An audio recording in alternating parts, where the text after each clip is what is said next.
नमस्कार। Intermittent fasting यानी बीच बीच में उपवास रखने की जो पद्धति वेट रिडक्शन के लिए यूज़ की जाती है। आज हम बात करेंगे इंटरमिटेंट फास्टिंग के लिए कौन से ऐसे लोग हैं जो बेस्ट कैंडिडेट्स हैं जिनको इंटरमिटेंट फास्टिंग करना चाहिए और उससे फ़ायदा मिलेगा, यानी किन लोग को इंटरमिटेंट फास्टिंग वाली पद्धति का प्रयोग करना चाहिए। एक सेपरेट वीडियो में हम ये डिस्कस करेंगे कौन से लोग इसके वर्स्ट कैंडिडेट्स हैं, किनको ये पद्धति नहीं यूज़ करनी चाहिए, किसको इससे नुकसान होगा। तो आज बेसिकली बात करेंगे इंटरमिटेंट फास्टिंग यानी कभी खाना और कभी खाना बंद कर देना, यानी बीच बीच में उपवास रखना वजन कम करने के लिए जो टेक्निक है, ये किन लोगों को ज़्यादा सूटेबल है और किन लोगों को इसका प्रयोग करना चाहिए। टॉपिक पर जाने से पहले जो लोग हमारे चैनल पर नए हैं उन्हें रिक्वेस्ट करूँगा कि चैनल को सब्सक्राइब करें, वीडियोस को लाइक और शेयर करें। सबसे पहले अगर किसी को इंटरमिटेंट फास्टिंग करनी है तो खाने के साथ उस व्यक्ति का रिलेशनशिप अच्छा होना चाहिए। अब ये सुनने में बड़ी अजीब सी बात लगती है कि खाने के साथ कैसे रिलेशनशिप, तो बेसिकली इसका मतलब ये है कि खाने के साथ आपका एक हेल्दी रिलेशनशिप है। अनहेल्दी रिलेशनशिप का मतलब ये है कि आप सिर्फ भूख को मिटाने के लिए नहीं खा रहे, बहुत ज़्यादा खा रहे हैं, कभी बहुत ज़्यादा खा रहे हैं, कभी बहुत कम खा रहे हैं, यानी एक अननेचुरल बिहेवियर पैटर्न। आपको अपने भूख पर कोई कंट्रोल नहीं है, अपने भूख के बिहेवियर पैटर्न्स पर कोई कंट्रोल नहीं है। आपको या तो आप डिप्रेशन या एंजाइटी से रिलेटेड बहुत ज़्यादा खा रहे हो या बहुत कम खा रहे हो, अगर कोई वैसा पेशेंट है, या किसी को कोई बीमारी की वजह से अनकंट्रोल वे में बहुत ज़्यादा खाने की एक प्रॉब्लम है। कुछ नर्वस डिसऑर्डर्स या ईटिंग बिहेवियरल डिसऑर्डर्स भी ऐसे होते हैं जिसमें आदमी या तो बहुत ज़्यादा खाता है या बहुत कम खाता है।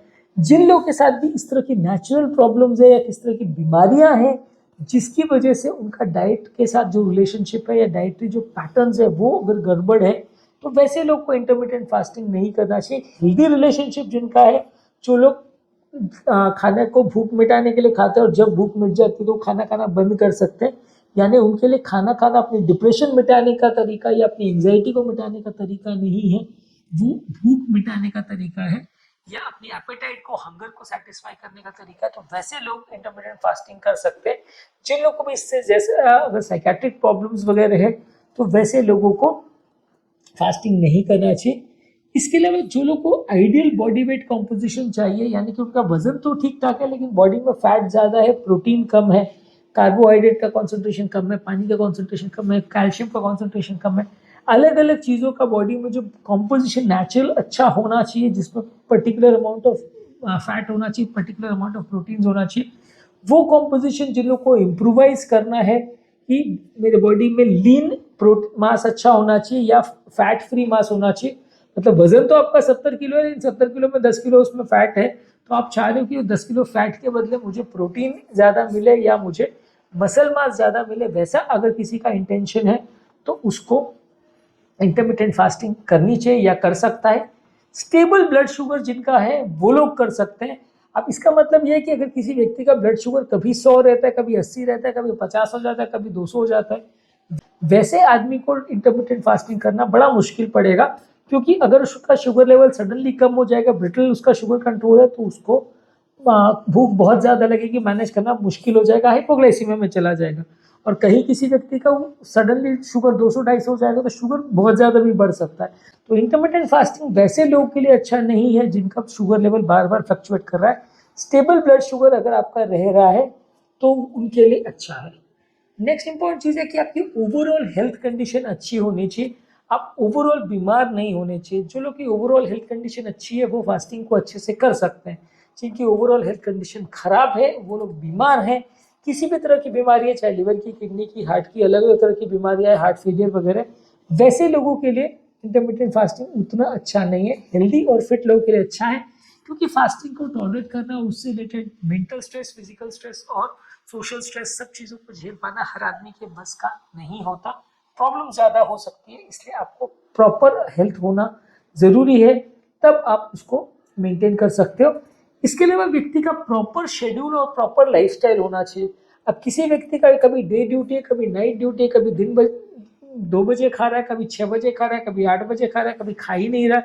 इस तरह का जिन लोग का लाइफस्टाइल है उनके लिए मैनेज करना बड़ा मुश्किल है। एक प्रॉपर शेड्यूल और लाइफस्टाइल जिन लोग का है उनके लिए मैनेज करना ईजी है, कि वो सुबह 8 बजे नाश्ता करके 9 बजे जॉब के लिए निकल जाते हैं, वहाँ पे दोपहर को 2 बजे लंच खाते हैं, उसके बाद 4 बजे 5 बजे घर आ जाते हैं और 7-8 बजे डिनर खाते हैं। इस तरह का जिनका फिक्स्ड शेड्यूल लाइफ टाइम है, मोर और लेस हफ्ते में 7 दिन तो नहीं होगा लेकिन एटलीस्ट 5 से 6 दिन जो लोग इस तरह का प्रॉपर शेड्यूल लाइफस्टाइल मेंटेन करते हैं उनके लिए अच्छा है। जो लोग बहुत ज़्यादा फील्ड वर्क कर रहे हैं या बहुत ज़्यादा बाहर जाने का काम कर रहे हैं, कभी खा रहे हैं कभी नहीं खा रहे, कभी मिस कर रहे हैं, कभी कुछ भी खा रहे हैं, कभी जो मिलता है वो पंच कर लेते हैं, कभी खाना ही नहीं मिलता है, वैसा अगर किसी का लाइफस्टाइल है तो उसके लिए मैनेज करना, मेंटेन करना मुश्किल पड़ेगा। इसके अलावा व्यक्ति की स्ट्रेस मैनेजमेंट स्किल अच्छी होनी चाहिए, क्योंकि जब कभी व्यक्ति इंटरमिटेंट फास्टिंग करता है तो उसके दिमाग पर थोड़ा स्ट्रेस पड़ता है, स्ट्रेस हार्मोन्स बनते हैं, आप भूख भी लगती है, आपको खाना खाने को मिलता नहीं है, वेट लॉस होता है, तो उसमें मेंटल स्ट्रेस काफ़ी होता है। तो स्ट्रेस मैनेजमेंट आपका अच्छा होना चाहिए। जो लोग ओवरऑल बहुत ज़्यादा मेंटल स्ट्रेस लेते हैं उन लोग को मैनेज करना थोड़ा मुश्किल मिलता है। उसके बाद एक प्रॉपर सपोर्टिव एनवायरनमेंट होना चाहिए, यानी आपकी फैमिली उसके लिए सपोर्टिव होना चाहिए, आपके स्पाउस के फैमिली मेम्बर्स आपको प्रॉपर उस तरह से खाना प्रिपेयर करके दे, आपकी टाइमिंग्स का ध्यान रखे, आपके खाने का ध्यान रखे। वैसी फैमिली में जो लोग रह रहे हैं उनको मैनेज और मेंटेन करना ज़्यादा ईजी पड़ेगा। जो लोग अकेले रह रहे हैं या ऐसी फैमिली में रह रहे जहाँ कोई सपोर्ट नहीं कर रहा, किसी को कोई पड़ी हुई नहीं है कि आप खा रहे हो नहीं खा रहे हो, आप भूखे मर रहे हो या आपको न्यूट्रिशनल डेफिशिएंसी हो रही है, वैसा अगर फैमिली में आप रह रहे हो तो वैसे लोग को इस तरह का डाइट और हैबिट को मेंटेन करना मुश्किल पड़े। थोड़ा बहुत शेड्यूल्स में आपके फ्लेक्सिबिलिटी भी होना ज़रूरी है, लाइफस्टाइल में फ्लेक्सिबिलिटी भी होना ज़रूरी है, जिसके हिसाब से आप अपनी चीज़ों को मैनेज कर सकते हो। लेकिन हाँ, बहुत एरेटिक बिहेवियर नहीं होना चाहिए कि कभी कुछ कर रहे, वैसा नहीं। शेड्यूल होना चाहिए, लेकिन हाँ, शेड्यूल में थोड़ा सा फ्लेक्सिबिलिटी भी होना ज़रूरी है कि आप अपने डाइटरी हैबिट्स और अपनी चीज़ों को मैनेज और मेंटेन अपने हिसाब से कर सकते हो, तो फिर आपको इसको मैनेज करना थोड़ा सा ईजी रहेगा। इसके अलावा जो लोग का ईटिंग बिहेवियर बहुत ज़्यादा सिंपल है, उसको इंजॉयबल वे में वो खाना खाते हैं, अपने ईटिंग बिहेवियर को सिंपल रखते हैं, वैसे लोगों को इंटरमिटेंट फास्टिंग मैनेज करना ईजी रहेगा। अदरवाइज जिनका बहुत ज़्यादा कॉम्प्लेक्स ईटिंग बिहेवियर है, कभी कुछ मैनेज करते हैं, कभी कुछ टाइम पे खाते हैं, कभी कुछ चीज़ें खाते हैं, वैसे लोग को थोड़ा मैनेज और मेंटेन करना मुश्किल है। जो लोग को मेटाबॉलिक फ्लेक्सिबिलिटी चाहिए, यानी अलग अलग तरह के फूड सोर्सेज को वो ट्राई करना चाहते हैं, कभी कुछ करना चाहते हैं, उनके लिए ये एक अच्छा तरीका माना जाता है कि वो अलग अलग तरह के फूड सोर्सेज को ट्राई कर सकते हैं, स्विच ओवर कर सकते हैं।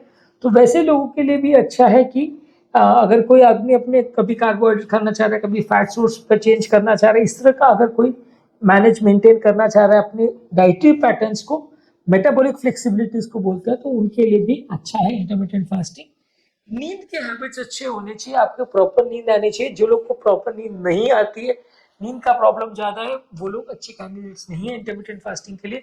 स्लीप अच्छा होना चाहिए, क्योंकि काफ़ी टाइम जो आपका फास्टिंग वाला पीरियड होता है वो स्लीप पे निकल जाता है, तो उसके लिए ये ज़रूरी है कि आपकी नींद अच्छी होनी चाहिए। अगर आपकी नींद प्रॉपर नहीं है तो फिर आपको मैनेज करना मुश्किल होगा, क्योंकि पूरी रात आप जागते रहोगे, घूमते रहोगे और आपको भूख लगती रहेगी और आपको मैनेज करना मुश्किल होगा।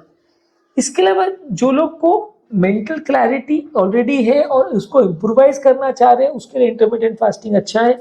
वो अपने मेंटल पिक्चर में क्लियर है कि मुझे क्या करना है, कैसे करना है, किस तरह से अचीव करना है, इस मामले में वो लोग क्लियर है और उसको इम्प्रोवाइज करना चाह रहे हैं, तो उनको इंटरमिटेंट फास्टिंग अच्छी है। इससे आपका ब्रेन का फंक्शनिंग भी इम्प्रूव होता है और कॉग्निटिव फंक्शन और ब्रेन की क्लैरिटी भी इम्प्रूव होती है।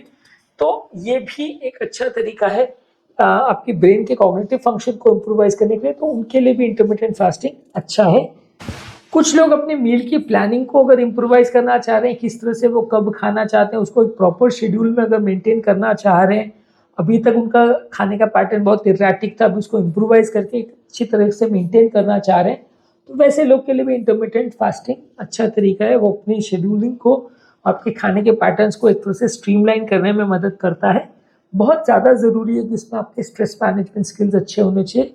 मेंटल स्ट्रेस या मानसिक प्रॉब्लम इस तरह के पेशेंट में जो भी होती है, आप उसको झेल पाएँ, उसके लिए आप प्रॉपरली अगर केपेबल हो तो आपको ये सब चीज़ें करना ईजी पड़ेगा, अदरवाइज ये सब चीज़ें करना आपको टफ पड़ेगा। तो बेसिकली इंटरमिटेंट फास्टिंग उन लोग को करनी चाहिए जिनको अपना वजन कम करना है, जिनको बीमारियां हैं। बहुत ज़्यादा अगर किसी को बहुत हेल्थ खराब है तो नहीं करना चाहिए। मेटाबॉलिक प्रॉब्लम्स के लिए आप अपना वजन कम करना चाह रहे हैं, डायबिटीज़ वगैरह को से निपटना चाह रहे हैं तो अच्छा है। लेकिन बहुत ज़्यादा बीमार शरीर भी नहीं होना चाहिए, बहुत ज़्यादा शुगर की या ब्लड प्रेशर की वेरिएबिलिटीज़ भी नहीं होनी चाहिए, बहुत ज़्यादा मेंटल स्ट्रेस या तनाव नहीं होना चाहिए, प्रॉपर फूड के साथ रिलेशनशिप होना चाहिए, प्रॉपर डाइटरी हैबिट्स होना चाहिए। थोड़ा सा डाइट में लेकिन फ्लेक्सिबिलिटी हो तो अच्छा है, लेकिन सिंपल तरीके का प्रॉपर डाइट हैबिट्स हो, जिनका स्लीप हैबिट्स वगैरह अच्छी हो, मेंटल स्ट्रेस को झेलने की कैपेबिलिटी अच्छी हो, वैसे लोग को ही इंटरमिटेंट फास्टिंग करनी चाहिए। अदरवाइज उनको फास्टिंग करने से उतना फायदा नहीं मिलेगा, रिजल्ट उतने अच्छे नहीं मिलेंगे, वो मेंटेन नहीं कर पाएंगे। टॉपिक को एंड करने से पहले जो लोग हमारे चैनल पे नए हैं उन्हें रिक्वेस्ट करूँगा कि चैनल को सब्सक्राइब करें, वीडियोस को लाइक और शेयर करें।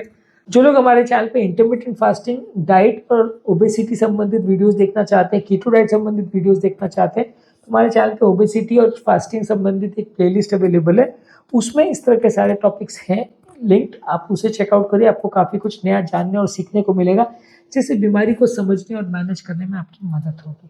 Thank you.